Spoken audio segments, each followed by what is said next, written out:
সব ছড়িয়ে ছিটিয়ে রেখেছিলেন দরজার সামনে।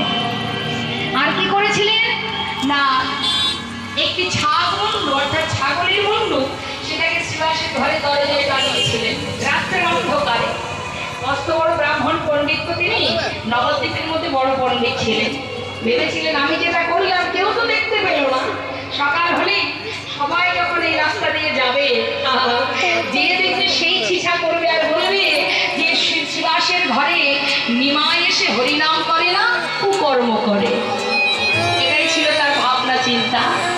চলে গেল ঘরে, প্রভু অন্তরে জানতে পারলেন। জানতে পেরেও তিনি বিষয়টাকে কেটে দিয়ে শ্রীবাস জানো আমার না আজ আর হরিনাম করতে ভালো লাগছে না।